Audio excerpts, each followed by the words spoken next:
News channel हक की आवाज। पैराडाइज फंक्शन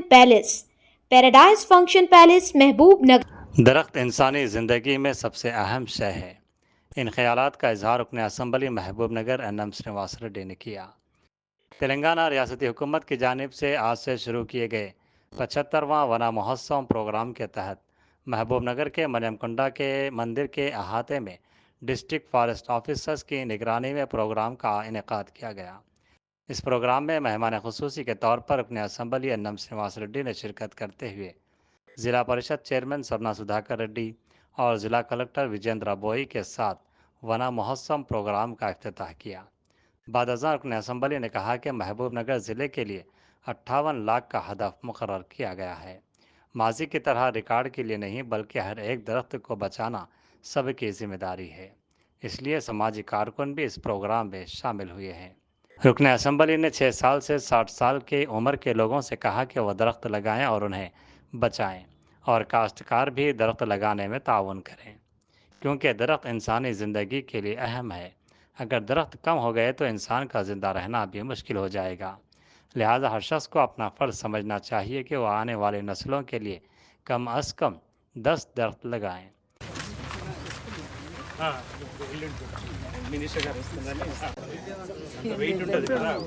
మొక్క చిన్నగా ఉంటే కరెక్ట్ వస్తుంది ఫేస్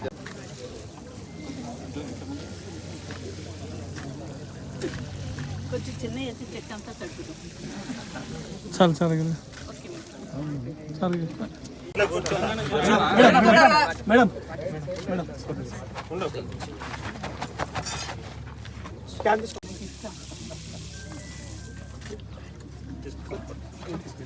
ఏ ఊరమ్మా?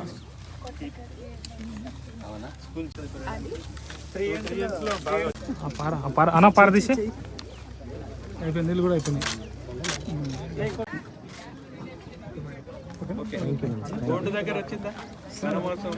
జిల్లా కలెక్టర్ గారి ఆధ్వర్యంలో డిఎఫ్ఓ గారి సారథ్యంలో చాలా పెద్ద ఎత్తున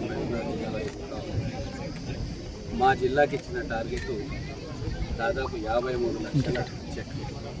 ఖచ్చితంగా గతంలో లాగా కాకుండా పెట్టిన ప్రతి మొక్కను సంరక్షించుకునే బాధ్యత ప్రజాప్రతినిధులుగా మేము, అలాగే అధికారులుగా జిల్లా యంత్రాంగం మొత్తం కూడా చాలా చిత్తశుద్ధితోటి ఆ మొక్కల్ని కాపాడుకుంటాం. దీంట్లో పెద్ద ఎత్తున స్కూల్ పిల్లలను కూడా ఇన్వాల్వ్ చేస్తూ, సామాజిక కార్యకర్తలను ఇన్వాల్వ్ చేస్తూ పర్యావరణాన్ని రక్షించుకోవాలన్న మంచి ఆలోచన ఉన్న ప్రతి ఒక్కరిని కూడా ఇందులో భాగస్వామ్యం చేయాలని, అందులో భాగంగానే ఖచ్చితంగా మన మహబూబ్ నగర్ జిల్లాను మొత్తం తెలంగాణలోనే అటవీ సంపద విషయంలో ఉన్నతంగా తీర్చిదిద్దాలని చెప్పి మా అందరి సంకల్పం. కొత్తగా వచ్చిన కలెక్టర్ గారు కూడా ఈ ప్రోగ్రాంను చాలా సీరియస్గా తీసుకొని మానిటరింగ్ చేయడానికి కూడా ఒక అధికార వ్యవస్థను ఏర్పాటు చేయాలని చెప్పి అనుకుంటున్నారు. ఆ అధికార వ్యవస్థకు మా తరఫున పూర్తి సహాయ సహకారాలు అందిస్తూ మా చైర్మన్ గారు కూడా ఉన్నారు. వారు కూడా మొత్తం జెడ్పీ యంత్రాంగాన్నింటినీ కూడా మొక్కల సంరక్షణ కోసం విధి విధానాలు ఎట్లా రూపకల్పన చేయాలని చెప్పి వారు కూడా ఆలోచన చేస్తారు. ఒక్కటి మాత్రం మేము చెప్పదలుచుకున్నాం, ఈ సంవత్సరం నుంచి తూతూ మంత్రంగా రికార్డుల కోసం చెట్లు నాటే కార్యక్రమం ఉంటుంది. ఖచ్చితంగా నాటిన ప్రతి చెట్టు కూడా పెరిగి పెద్దదై ఈ ప్రాంతం వాసులకు నీడనియ్యాల. ఇక్కడ వర్షాలు వచ్చేటట్టుగా చెట్లు పెద్దగా అయితే ఖచ్చితంగా ఇక్కడ రైతులకు కూడా దెబ్బతుంది.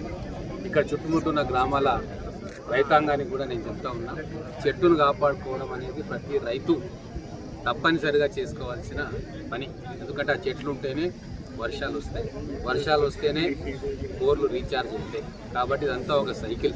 ప్రతి ఒక్కరు కూడా చిన్నపిల్లల కాడ నుంచి 6 ఏళ్ల పసిపిల్లల కాడ నుంచి 60 ఏళ్ల వృద్ధుల దాకా అందరూ కూడా పర్యావరణ రక్షణ కోసం, అడవులను పెంచుకోవడం కోసం, చెట్లను సంరక్షించుకోవడం కోసం అలా ఒక చెయ్యేస్తేనే మన పాలమూరు హరిత పాలమూరుగా ఒక నందనవనంగా మారుతుంది. దానికి మీడియా కూడా సహాయ సహకారాలు అందించాలని చెప్పి ఈ వన మహోత్సవం జరుగుతున్న సందర్భంగా మీ అందరికీ కూడా మనవి చేస్తాం.